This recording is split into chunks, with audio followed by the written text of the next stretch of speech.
Quel est le point commun entre tous les sports de combat? Je te laisse 3 secondes. 3, 2, 1. C'est la capacité à gérer son effort. Parce que si tu sais pas le gérer, t'es mort dans le film. Tu vas te faire manger. Au bout de 2 minutes de combat, tu seras cuit, la bouche haletante, en train de te dire pourquoi j'ai pas fait ça avant. Pourquoi j'ai pas bossé mon cardio avant cette compétition. Et aujourd'hui, je vais t'apprendre comment faire. Mais juste avant, pense à liker et t'abonner. Il faut savoir déjà que ton corps il utilise 3 filières énergétiques. La filière aérobie, anaérobie lactique et anaérobie alactique. La première filière, c'est pour des efforts qui sont longs. La deuxième, pour des efforts qui sont entre courts et moyens. Et la dernière, c'est une filière qui est utilisée pour tous les efforts de la vie dès le début. Donc des efforts qui sont très courts, maximum 10 secondes. On va commencer d'abord par la filière aérobie. On retrouve cette filière dans les sports d'endurance, comme par exemple le marathon. Même en sport de combat, on la retrouve. Quand tu es là, tu fais 6 minutes de combat, que tu es dans le mal, tu es déjà en train d'utiliser la filière aérobie. À quoi ça sert? Il va te permettre déjà de mieux récupérer, de pouvoir tenir des efforts qui sont longs, de créer une base pour la filière anaérobie lactique et alactique. Et en fait, qu'est-ce qui se passe? Ton cœur, il va grossir, ce qui veut dire qu'il va envoyer plus de sang à chaque battement. Donc, qui dit plus de sang, dit plus de nutriments et d'oxygène. Il va aussi augmenter les capillaires. C'est ce qui permet d'envoyer des nutriments aux muscles. Tu as aussi plus de mitochondries. Les mitochondries, c'est ce qui te permet de créer de l'ATP. Et l'ATP, c'est l'énergie que tu vas déployer lors des efforts. Grâce à cette filière, tu vas pouvoir mieux éliminer le CO2, le lactate et aussi la production de chaleur. Si tu as chaud d'un coup, ça va être compliqué. Par contre, si la chaleur interne elle monte petit à petit, tu seras plus lucide.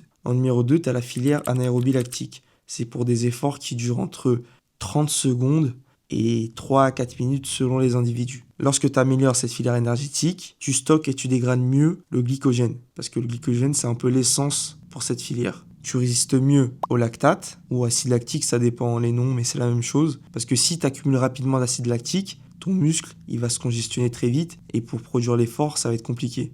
L'acidose, c'est quand tu as trop d'acide lactique. Et en améliorant cette filière, tu vas pouvoir enchaîner les grosses phases de combat sans forcément t'épuiser et pouvoir repartir à la guerre comme si de rien n'était. Et en dernier, on a la filière anaérobie lactique. C'est pour les mouvements qui durent maximum 10 secondes. Quand tu fais un mouvement en combat, c'est un mouvement qui utilise la filière lactique. Et en améliorant cette filière, déjà, tu vas mieux savoir utiliser les stocks de phosphocréatine, qui sont aussi le carburant de cette filière. Parce que oui, au bout de 10 secondes, tu n'as plus de phosphocréatine. Mais si tu apprends à améliorer cette filière, tu vas pouvoir avoir des plus gros stocks. Tu vas aussi renforcer l'activation des muscles qui ont des fibres rapides, donc surtout en haut du corps, parce que le bas du corps, c'est plus des fibres lentes. Et tu vas aussi augmenter ta capacité à répéter les efforts explosifs. Maintenant qu'on a vu ce que c'était les filières énergétiques, il faut que tu saches que ces 3 filières, elles sont utilisées en sport de combat. Et tu peux tout développer en même temps en t'entraînant. Maintenant, il faut savoir comment faire. Et pour ça, tu as 2 types de cardio à améliorer. L'endurance fondamentale et le travail à haute intensité. L'endurance fondamentale, c'est sur de l'aérobie. Ça va te permettre de créer plus de mitochondries, plus de capillarisation, ce qui fait que tu auras une meilleure récupération. Et grâce à ça, tu auras aussi un rythme plus constant pendant le combat. Tu vas pas faire des dents de scie, tu vas plutôt être sur ce rythme. Et grâce au travail à haute intensité, tu vas augmenter ta VO2 max, donc ta consommation d'oxygène par minute et par kilo de poids de corps. Tu vas aussi augmenter ta tolérance au lactate. Si tu as trop de lactate, tu es en phase d'acidose, donc tes bras ils sont congestionnés et tu vas pouvoir répéter des efforts à haute intensité. Donc même en étant fatigué, tu vas pouvoir faire ce genre d'effort parce que tu as été préparé à ça en travaillant sur du travail à haute intensité. Il faut savoir aussi que tout ce travail il a une conséquence sur le système nerveux.